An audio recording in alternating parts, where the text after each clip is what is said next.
Welcome, everyone. Thanks again for joining us today for a webinar about employees leading climate action in uncertain times. My name is Jennifer Allen, and I lead campaigns for Climate Voice. We are thrilled to do this collaboration with our friends at Work for Climate. So in terms of our agenda today, we're going to do a few introductions. Thank you all for putting where you're calling in from in the chat. We love to see how global this audience is. And then today's discussion really is about why employee climate action matters so much, particularly in this moment that we find ourselves living through. We have an outstanding panel discussion with climate advocates leading change at Google, Pinterest, and formerly at Amazon. And then we have plenty of time for your audience questions, so please put them in the Q&A function in the chat. So I just want to share a little bit about Climate Voice. We were founded by Bill Weil, who is the former director of sustainability at Facebook. And before that, he had the great title of being Google's green energy czar. And since Bill's not here, I'm going to brag a little bit about him. He really was an iconic leader in Silicon Valley. And he had this insight that these influential tech companies could really make a huge dent in climate change, could really help us all address this incredible problem, but that the most powerful thing that they could do was to advocate for systemic climate policy. And instead, these companies were sort of narrowly focused just on their own internal operations, which was not making the change that was required to solve the crisis at the speed and scale required. So Bill left these companies in order to start Climate Voice with the mission of really mobilizing these companies to advocate for policy. And what he realized was that they needed pressure, and they needed pressure from within. So that's why our tagline is that when employees speak, companies act. And we feel like employees have such an important role to play in this work. So to get a sense of sort of who's in our Zoom room, we're going to launch a poll. We'd love to know from you on a scale of 1 to 5, low to high. How concerned are you about climate change? And then, does your company have a green team or a sustainability resource group? And we want to know if you have executive sponsorship and a budget, or if you just have a group of volunteers, or if you don't have anything at all. And then particularly in this political moment, we'd love to know if you've noticed any changes in your company's climate efforts this year. So Laura's going to launch that poll, and then we'll see the results. And now I want to turn it over to Caitlin Prenderville, who's the head of engagement at Work for Climate. She is going to be our fantastic moderator today and introduce you to the panelists who are next. Thank you all. Caitlin, take it away. Amazing. Thanks, Jennifer. Hi, everyone. Really nice to see you all today. I'm here with my awesome colleague, Laura, who is also part of our small but mighty team across Australia, Europe, and the UK. Work for Climate is a nonprofit whose mission is to build a movement of professionals working on the inside of the companies that are critical to the climate transition. Why? Well, business as usual is failing us. Sustainability as usual is failing us, and corporations are failing us. But corporations don't make decisions, people do. And we exist to support the brave employees like yourselves that are on the inside of companies who are working to change their company and their industry from the inside out. So how do we do it? We work with employees, not companies. I think that's the next slide, actually, Laura, please. And our online academy program is based on the Work for Climate Blueprint, which is a framework that maps out the most simple but significant actions that a corporation needs to take to get serious about climate action. So these sit within two broad buckets. One's energy and the other is influence.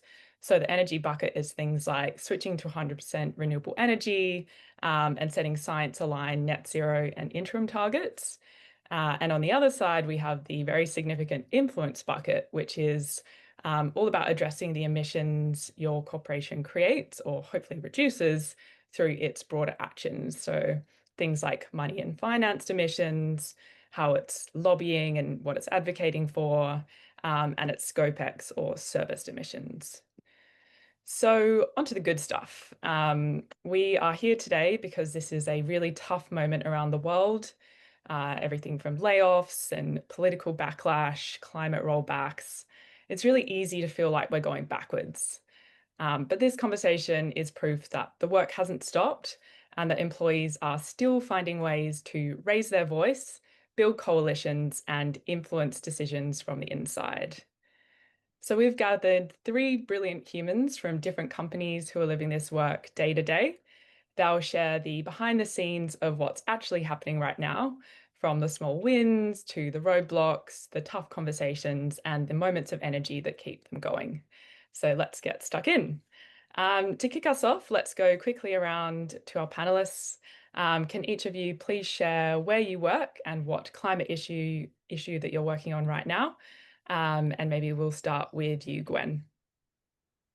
Hello, everyone. Hopefully you can hear me okay. So I was looking at the list and there are not many Frenchies. So please do get used to my French accent. I think Laura has been helping a little bit, easing in. I am former Amazon. So actually I'm no longer working at Amazon, but I did until last February. And at Amazon, I've been piloting a sustainability program for Amazon Games, which is the division I was part of.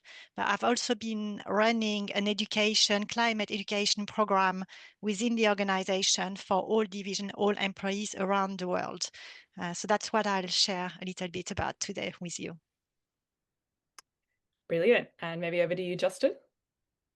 Hi, everyone. My name is Justin. I'm a software engineer at YouTube, which is part of Google. And at Google, we're working on green 401ks, which is the name of the retirement plan in the United States. And so we want to get Google to provide us some options to reduce our financed emissions, like Caitlin was talking about earlier, on our employee-owned funds. Amazing. And over to you, Alyssa. Hi, yes, thanks for having us. I'm Alyssa. I work at Pinterest as a technical program manager over on the user support side of the company. And one of the things that I'm working on with the green team is focusing on the trend this year. We're excited to have a sustainability trend at Pinterest. So we're trying to make Terra Futura is the trend. We're trying to make that successful, working with partners and advertisers and content creators to get kind of sustainability work infused into the platform in all directions. Amazing. Well, let's actually stay with you, Alyssa, because I know you have a really interesting climate journey yourself. So I was wondering if you could share a little bit about that journey and what originally drew you into this work. Yeah, like you mentioned, it is interesting. My climate journey is a lot longer than my tech journey. So I actually just moved into the tech world about 7 years ago, and before that, I was in like more directly in climate and sustainability work and nonprofits and government and education and things like that. All of my schooling is in environmental management. So when I moved to tech a couple years ago, and within the last 7 years, I kind of made that big switch over away from more direct climate work. So in the last year, coming back into kind of joining our green team and getting more involved has been a really awesome way for me to get reconnected with that, because there was always this tension of wanting to be really involved in this work that I'm very passionate about, but also really enjoying working for the tech company and doing the technical work I do. And so kind of this awesome experience of being able to see how to bring that together, how to really include environmental climate work in my everyday work has been awesome and inspiring, and something I kind of didn't realize you could do both at the same time. So it's really great.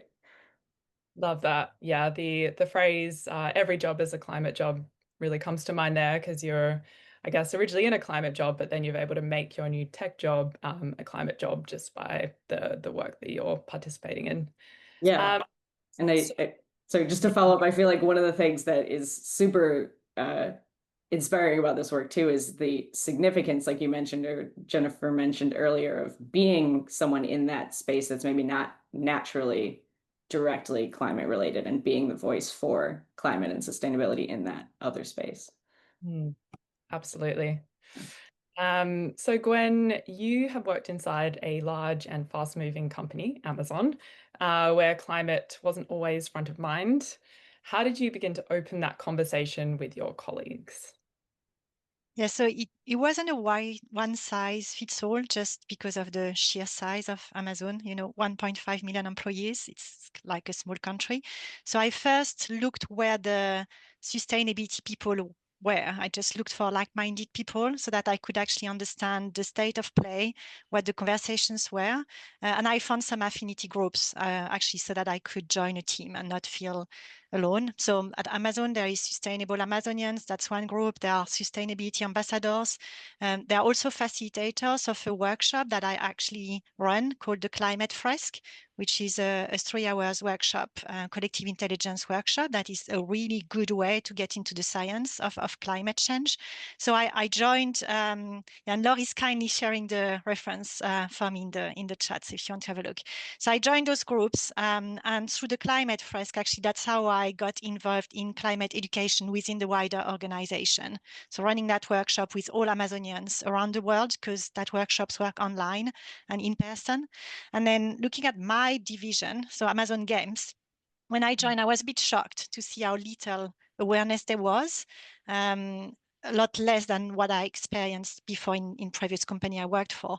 So what I did is actually looked at the business language and benefits to start articulating why sustainability matters for an industry like gaming, and also what it looks like in terms of programs. So I went and looked at the outside in kind of approach, brought a lot of inspiration from the outside. There's a great alliance piloted by UNEP, United Nations, called Playing for the Planet. They have a lot of open source material, so I got in touch with them and joined that alliance. Also looked at Project Drawdown, which is awesome because they carry this program about every job is a climate job. So whatever your job, you can find some tools, but also they do it for industry. So they actually have frameworks for different industry. They have one for gaming. And then I just talked to competitors, which, you know, when you think about sustainability, actually it's all about collaboration. So it's not about competition, it's about coming together. And I got a lot of inspiration from Ubisoft, which is a French gaming company. They have quite an advanced sustainability initiative. So I took all of that external in frameworks, and then I brought it into the way we do it at Amazon, which is doc writing. There are different types of doc. So I went through the program or the process of writing docs. So first, what's called the PRFAQ, which is ideation, and then eventually got a program proposed through the annual budget process. And I got lucky in a way, but you know, there is no luck. I think you have to kind of put in the effort. But my leadership liked the program and agreed to put it in the plan for 2023. So it was really that, and also making sure that I was really going to the core of what the business could do, and looking at what is it that is going to have real impact, and that impact will be something that employees can see, because you don't want to go too big, and then there's nothing that really happens. So there were two very specific parts to that program. One was about decarbonization, which, you know, with gaming comes a lot through how you decarbonize through tech and through data centers and cloud technology, and how you kind of make games. But then the second part, which I'm really passionate about, was about what's called brain print, which is really thinking about how stories shape society, shape economy, shape how we live, our culture, and how the companies that make content have a real responsibility to help people project themselves in a low carbon world. And that's something that is really important for any content maker, so really important for entertainment and media, but also any company that does marketing and basically carry messages. So there were the kind of two pillars with clear KPIs and target we set.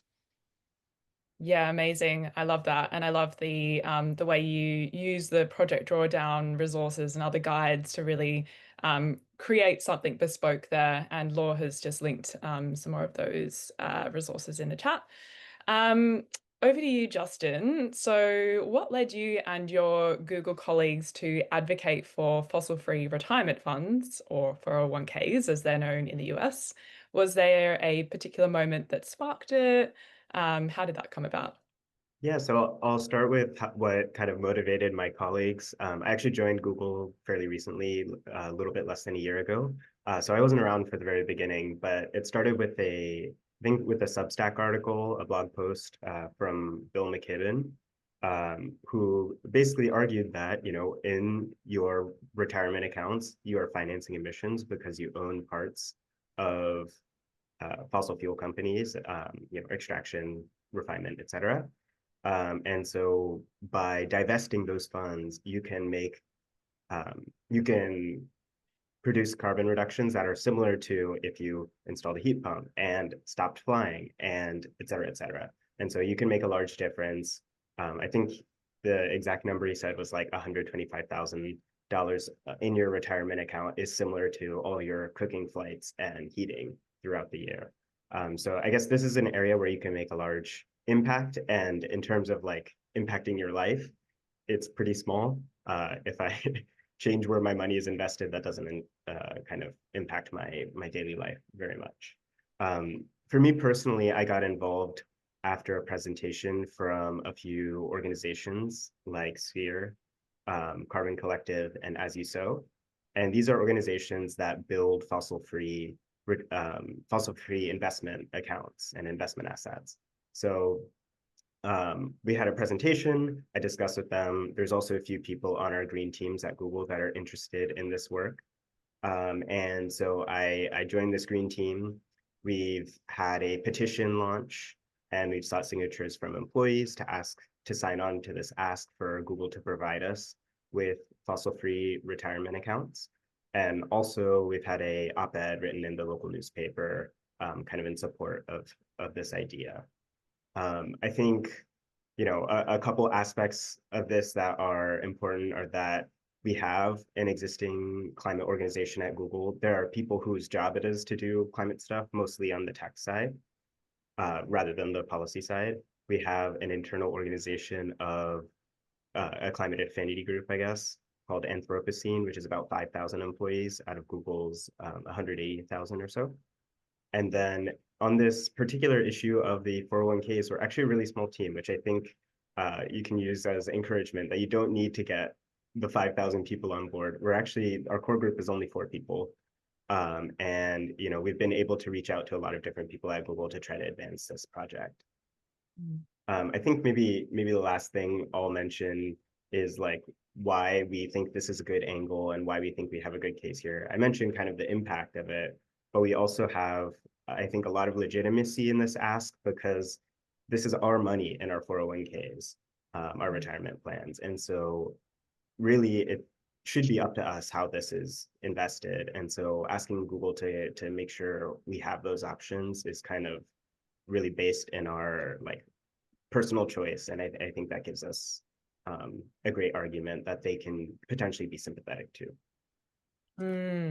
Yeah, I think it's such an incredibly powerful action if you can get loads of people in your organization, particularly if it's a large one, or if the default retirement fund gets changed. That is just such an incredible leverage point, and yeah, love your work. So back over to you, Gwen. You have been involved in growing some education efforts inside, again, a large global company. What made these programs stick and scale? So I'm going to be quite brutally honest about that. I think quite often we believe that the usual education tools do work. With sustainability, they don't. So e-learning doesn't work. I mean, it might work a little bit just so that people learn, but the reality is if you want to educate so that people take action, the sense of agency, that's what you want. And none of those typical tools do work. So for me, it's been about building a toolkit and testing that toolkit with colleagues just to see what was working, and actually not one works with everybody. So in Europe, the climate fresk worked really well. I think in Europe there is more knowledge, and so people are a bit more interested in the science, and they will think about action a bit in a more like in a way that is easier than I think than elsewhere. When I tried that tool with my American colleagues and also them being gamer, they came back to me and told me it's boring. I feel like I've been attending a lecture and it's not connecting with me as a human. So I tried another tool with them, which is called The Week, which is video. So it's a bit more like your Netflix solution. The Week worked really well because it's very strong on the emotions. It really makes you connect emotionally with what is happening and make you connect personally, but also for your community, your family, etc. So that worked beautifully. I tested it with a small group in Seattle. They loved it. And then the great thing is you can just let them go on with it. It's self-served. So you can just use the tool. And so it just started spreading in our studios in the US and went from, Seattle to San Diego and then Canada, etc. So the week definitely hit with my American colleagues. And then we had some issues trying to get traction from senior leaders who couldn't spend 3 hours in a workshop. So we looked at other tools and found the climate pitch, which is a 1-hour interactive conference, which can run online and in person as well. And the climate pitch actually was extremely successful to bring in more senior people and also work like an upper funnel kind of way to drive then attention and interest for the other tools. So there are just 3 of them. We did a lot of games as well, working in gaming. Gamers want games. Gamification is brilliant just to get that sense of agency. So that's the first thing. And then the second is don't be afraid of doing it because you don't need to be an expert to actually train and raise awareness. And most people who work in sustainability are actually not experts. They might be expert in their, bucket, but sustainability is systemic. It's broad. It's complex. No one has that kind of total knowledge. So you actually don't need to be that expert. You need to just find a tool and go with it. And then the trainer model worked really well. So the week, the climate fresh, all these tools, you can actually train people internally, and then they can just help you scale. So you don't have to bring in consultant, you don't have to use external, you can actually use those models and then just scale internally very easily. And then the last thing is really make sure that you focus on concrete everyday actions as a follow-up, because teams will want to see the results and they will get energy from seeing those results. So for example, in our studio in San Diego, we had someone really motivated in the facility team who started piloting a lot of things. And she did something, for example, very simple, set up a Slack channel where people could swap, could sell, and they could also borrow stuff, and that became the library of think. And just in 1 month, everybody in the studio was connected to that Slack channel and it was fully active. Just imagine how much avoided emissions that's created. And then they also went together and started greening the office and started composting and things like that, which brought the teams together as well. So a lot of things can be done really easily. Yeah, no, I love that. Such good advice. I think tailor it, make sure it's, relevant for the person's role and what they're doing, gamify it. Yeah, some really terrific advice there. Alyssa, Pinterest has a vibrant green team called Pin Planet, I believe. How is the group structured and what wins has it helped to create? Yeah, so I've actually just joined, as I mentioned, in the last year, but the organization has been around for a while. It's been really successful from the bits that I've heard of the past. So actually, just around the same time that I joined, the team restructured by bringing in Drew Wilkinson. Maybe people are familiar. He's former Microsoft, now doing outside consulting, helping teams kind of be more successful. And he came in and helped us make new kind of sections, different parts of the team with partnerships and education, communication, and local chapters. So with that, they did a call for new leadership and I put my hand up for partnerships. And so that's been a really cool process to watch happen, where a lot more people have gotten involved with leadership, really focusing on expanding the impact to all of these different places. So in terms of impact, I've seen some really cool things just in the last couple months of being involved. It's been, like I mentioned, really amazing to see people integrating climate into their everyday work. We have one team member who's on the sales team, and he is regularly talking about partners that he's working with in advertising or other places who are actually really interested in making sustainable campaigns for their advertising or for their products. And another team member who's on the content side of things, who's just recently did a report for us on how successful sustainable content was on the platform during Earth Month, and how there was this big uptick in interest in sustainable fashion and thrifting, which is really cool. So kind of seeing that integration into everyone's day job is really awesome. And then also on the side, we've seen a lot of success in our direct work in getting people involved, kind of like Gwen mentioned, getting people actually tangibly involved in climate work. It's been really successful to get people out on beach cleanups for team building, or do farmers markets, or introduce people to composting, kind of those things where you can actually get people to interact physically with the activity and get out there and do it, and then kind of bring that back into their everyday life. And then finally, the more kind of expected core work of reducing the company's emissions and working on that sort of side of things. We've done work with AWS, finding kind of a really awesome win-win of cost savings and emissions reductions, and starting to look into kind of the whole big monster that is Gen AI and emissions. So all that sort of work too. So lots coming at it from lots of different angles and in a lot of really inspiring ways. Amazing. Yeah, I think you've got to look at it from so many different angles, as you say, not just the kind of operational footprint, but also the cultural impact and what's the company doing out in the world, what's its business model, etc. So it's awesome that you guys are looking at that. Alyssa and Justin, this one's for both of you, because I believe you're both part of a cross-company employee alliance. Can you please explain what this is, and what do you see as the value of connecting with peers outside your individual orgs? Yeah, for sure. I think I'll start. So yeah, we're part of a cross-company alliance. We've had members from, I think, 7 different companies in the tech space across the United States. And our goal with meeting was to share experiences and see what we can learn from each other. And so I think we've kind of had three or four really positive outcomes from doing this. The first one is that we get ideas about what tracks to push, what particular points of leverage we might have. For example, from Google's side, this is mainly we shared the 401k idea with other companies, and I think this has caught on a bit. So that's kind of our second benefit, is that we're able to hopefully trigger a bit of a domino effect where this is being pushed in multiple different companies. And unfortunately, a lot of companies are scared to be the first mover in a lot of things. But I think the positive side of that is they're also afraid to be the last mover on something. So I think once you start to build up a little bit of momentum, then things can change really quickly, and you can get a lot of companies to adopt similar benefits and policies.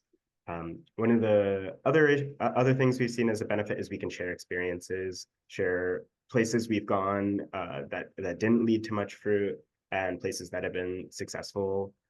So for example, at Google, we launched a petition, I think I mentioned before, to ask for these green 401ks. And we ended up getting 1,200 signatures, which is somewhere around 0.2% of the entire company, which is quite a lot of people, I think, at a company this large. And we're not actively pushing. It's still open, people can sign, but we're not actively pushing to get more signatures, because I think there is a point where you've reached a certain amount of legitimacy, and you can work on something else. So yeah, we're looking into a lot of other ways that we can try to talk to specific people who have power within our organization, and this is something we're getting support from our community to try to figure out each other's internal corporate politics, if that makes sense. And then the last thing, which is maybe one of the more important things actually, is just the energy you get from it. I mentioned that I joined within the last year, and I think having a new person on a team like this is really important to bring new energy and kind of offer to, hey, I'll try that. Let's we brainstorm an idea, someone's got to go do it. And just by doing that, I think you help to build a culture within your team of persistence, and people get re-energized to work on things. So that's something I've gotten from the external group, something I've helped to try to build in my internal group, and I think something that everyone in the Climate Alliance is working on as well. Hopefully I left Ama- something for you to add, Alyssa. Yeah, I mean, just big plus one to everything Justin said. It's been really cool kind of watching them share along the way with kind of as they move through the 401k project, learning here and there, where they just shared a kind of a workbook for all the rest of us to go off of what has worked and what has not. So that's awesome, kind of sharing with each other the different playbooks and different things that have been successful, working together to find different strategies to work on similar projects. And then, yeah, the biggest thing I think for me is the not just the tangible work. That's awesome. Sharing things is super great. Meeting up even, but then just having that energy, you know, and in what are pretty challenging times in a field that has always been really potentially demoralizing and challenging, coming together with other people who are actively doing things, being inspired, working together, you know, injecting that support and energy into each other has been really positive. And then, as Justin mentioned, I think one of the things that I'm really excited about with the group as we develop is that kind of cross-company support. You know, when last fall, I don't remember exactly what happened, but there was a moment that I remember watching before I kind of fully joined. The team members went to leadership in the company and said, "Hey, can we take a stand on whatever this issue is?" And the leadership's response was, "Well, what are other companies doing?" And that was such an interesting moment for me of like, oh yeah, I get it. No one wants to be the first mover. I mean, sometimes they do, which is awesome. It's great when someone wants to stick their neck out, but sometimes there needs to be that kind of collective movement. And for us to be connected to kind of all move together is really exciting and inspiring. So next time that comes around, we can go to this group and say, hey, let's all push our leadership at the same time. So yeah. Amazing. Sounds like there's so many benefits there. And love the energy piece as well, because I think, as you said, that's just so important for this moment in time.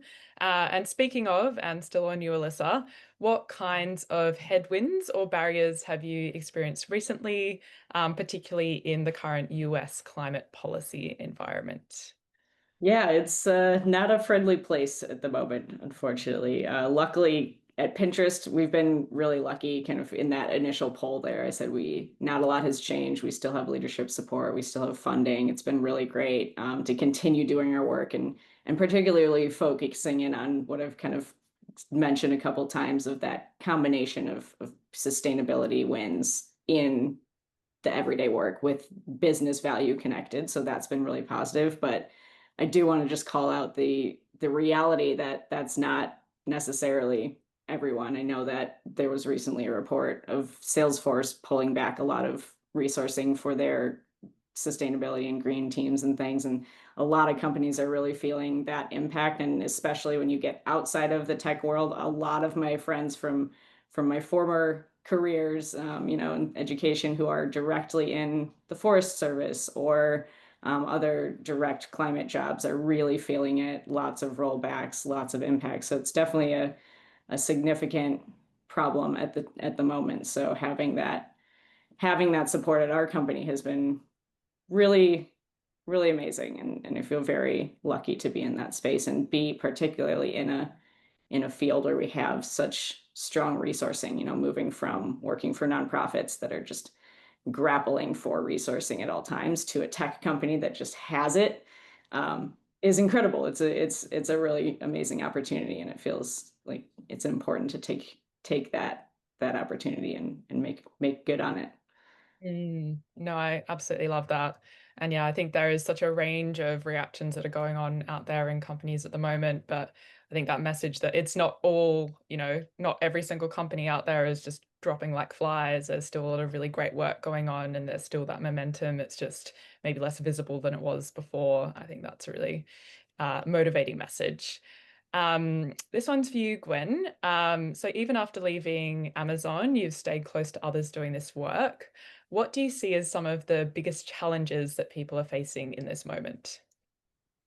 So I agree that the ESG backlash is real. I think it's visible through budget, it's visible through resource.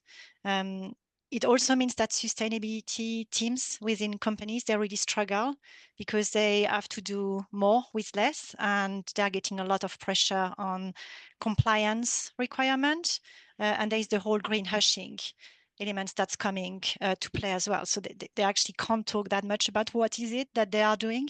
So there is an element of supporting them. A lot of people need support because teams are also being burnt out, and it's the reality of sustainability teams. So yeah, I think just giving them the support, see how they can be helped by everybody within the companies is going to be extremely important. The other thing that I found quite scary is how doomism is trending.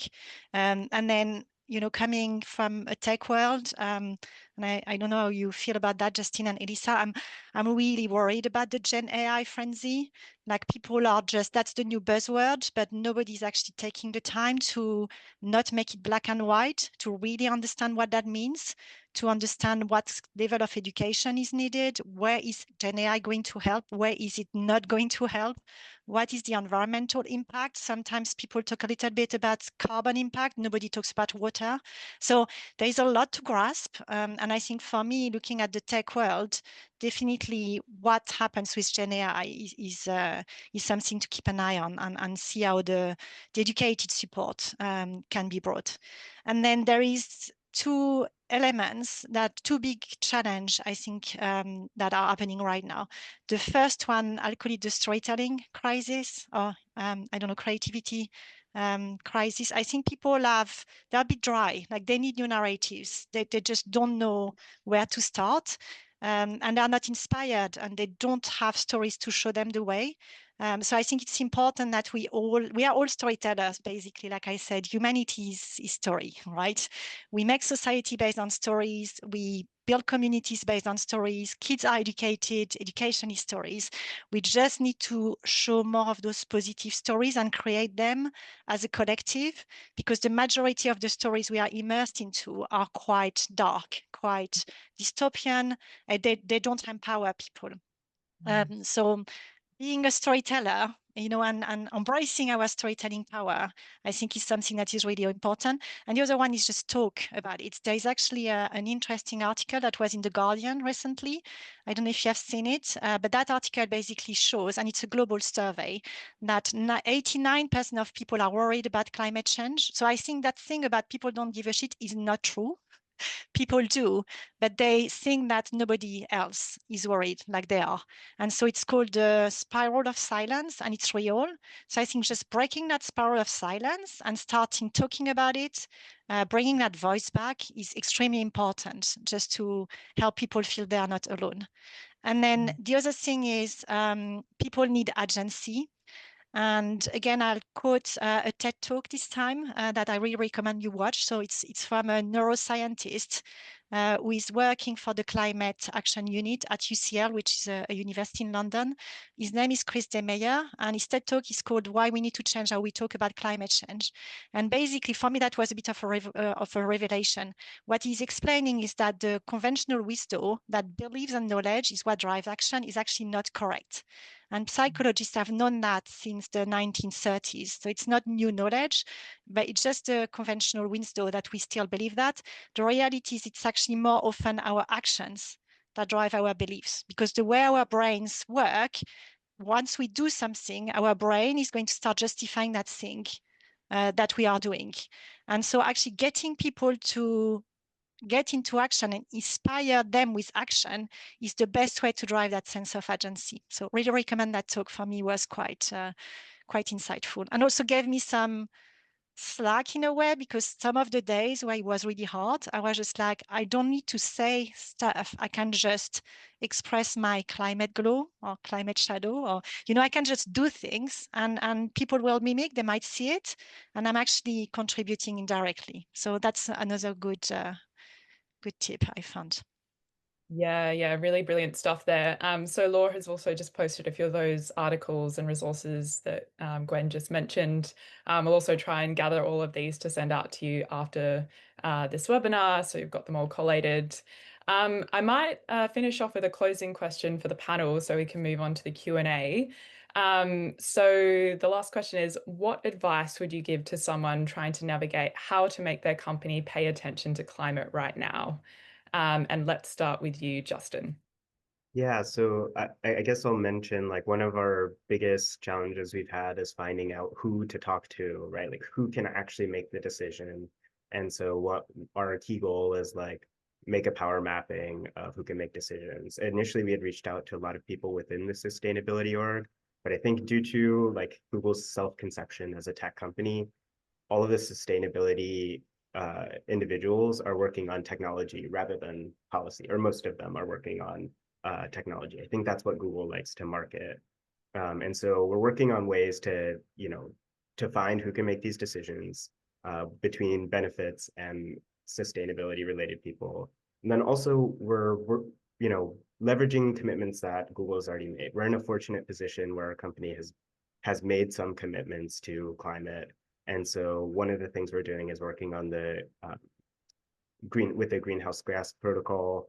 There are some nonprofits that are interested in that, and we want to get involved in the public comment period to try to include financed emissions in Scope 3 emissions, which are sort of like the non-operational emissions of a company. So kind of looking for those areas where you have leverage and creating a document that like tells people within your community, here's who has power, here's what they can decide, and here's what they can't decide, so that you can make sure you're getting what you can out of each interaction you create.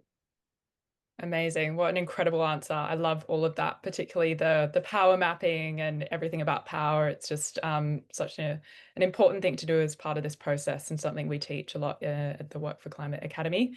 Over to you now, Alyssa, on the last question. Yeah, I think the most inspiring thing for me getting back into this work from a different angle has been, and it may sound like a broken record, but the way that you can make climate and sustainability part of any position. If you want to be the one that's out there protesting and getting petitions signed and all of that, that's awesome. You absolutely can, but you can just as easily have impact in your everyday job. If you work on sourcing, you work with vendors and you add questions in about their climate impact.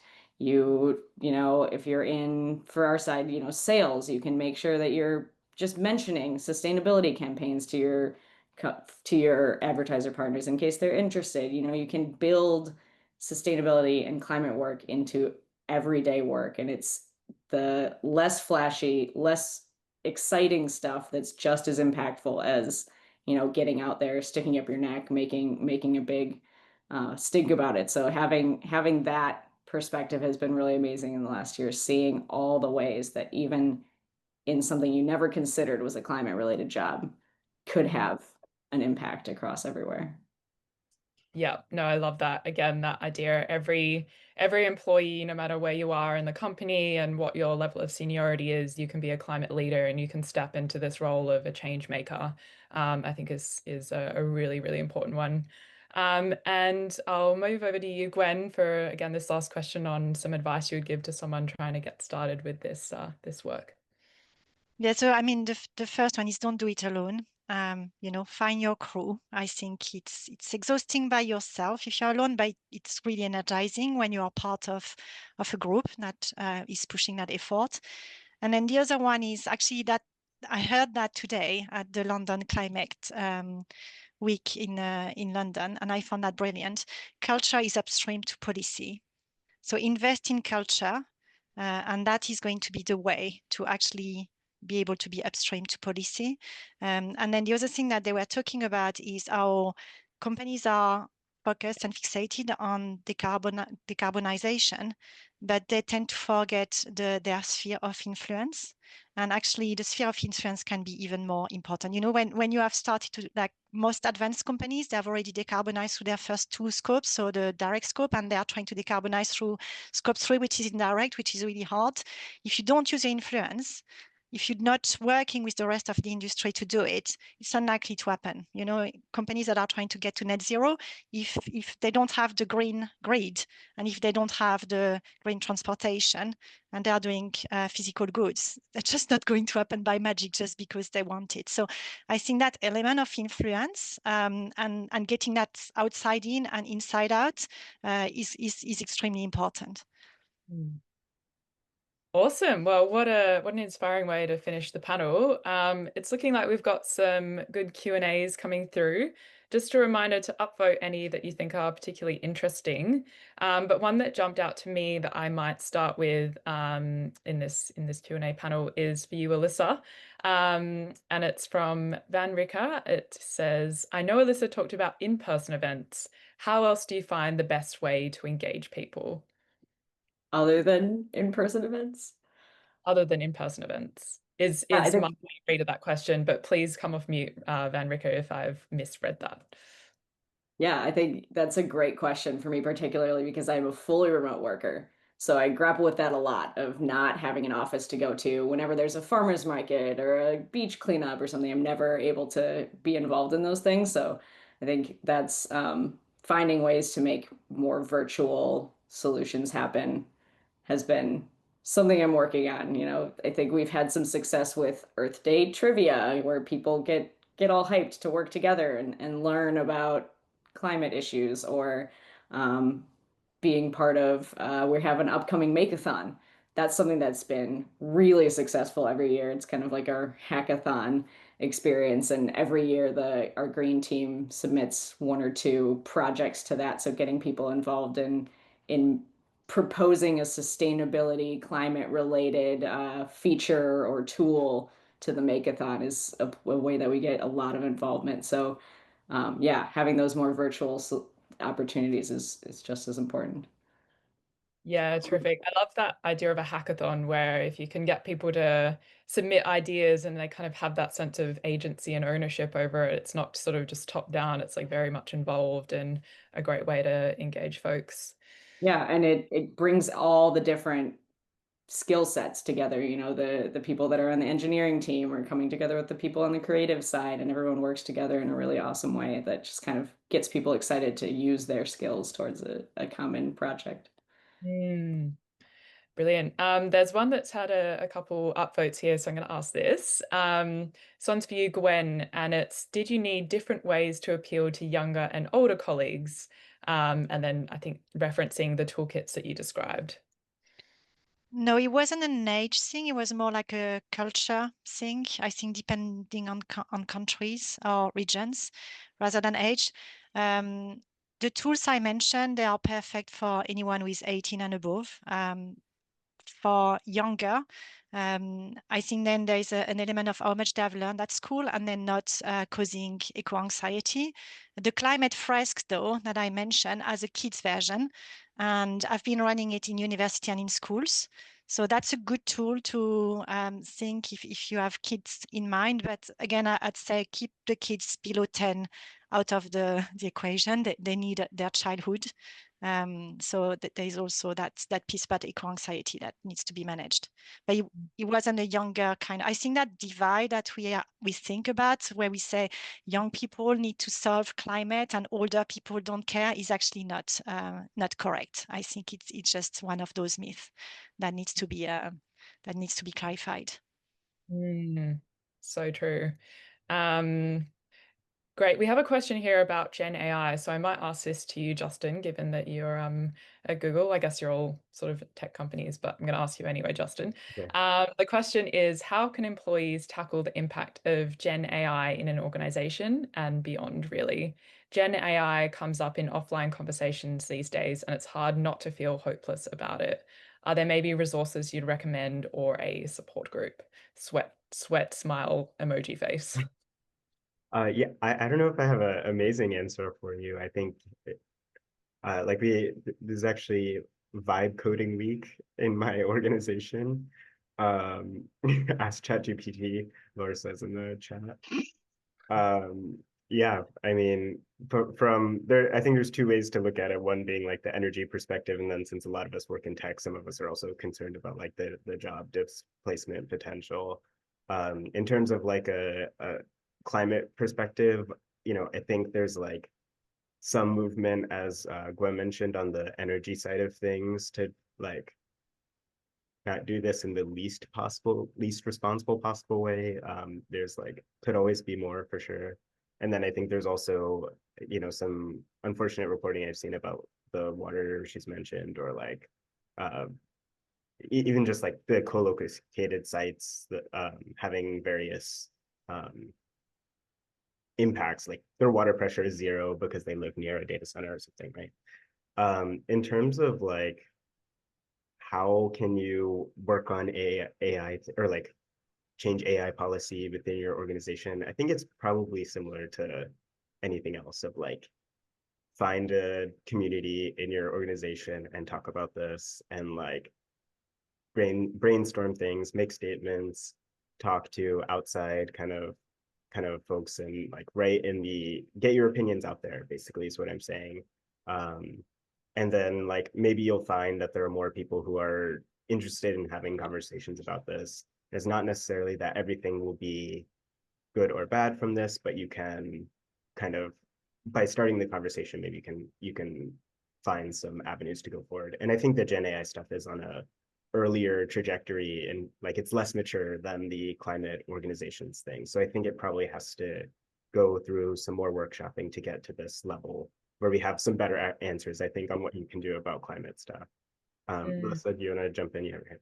And Yeah, I was just gonna kind of comment on two other things. I think one thing that I've seen that's really cool in the last year is our IT team regularly shares data and trends on the impacts and the growth of Gen AI, and I thought that was a really cool kind of very initial first step, and to say, hey, just even showing the data of the impact is helpful to get that concept out there to start. So I thought that was a cool way of just starting the step towards tackling the problem, is having the data that shows there is a problem.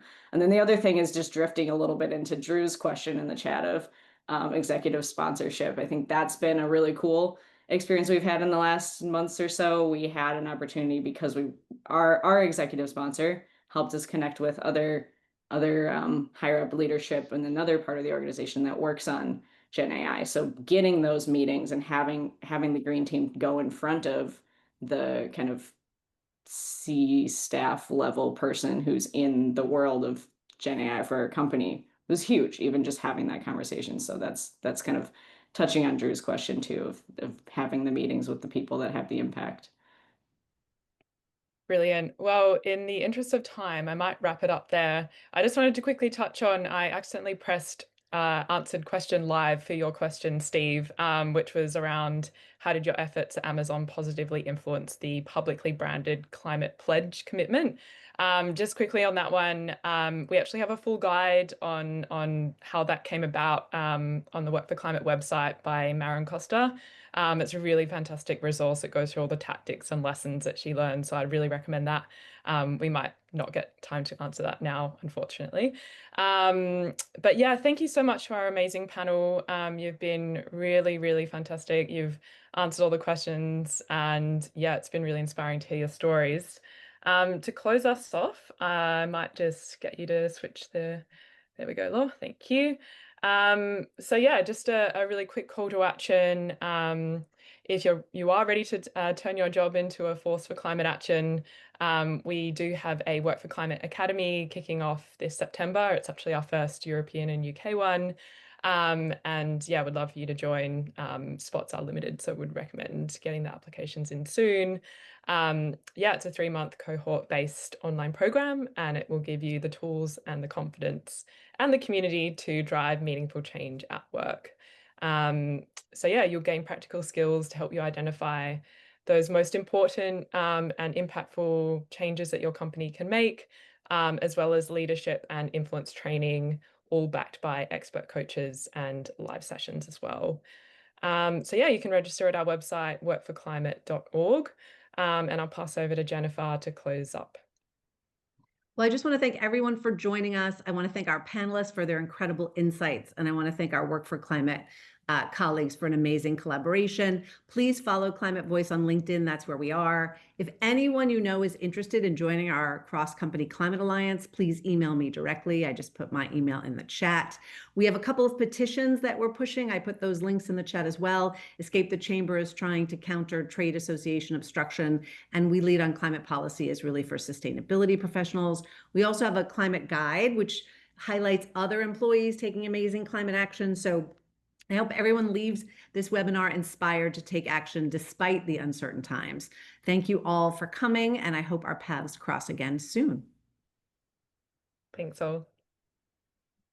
Thank you. Thank you for making this happen.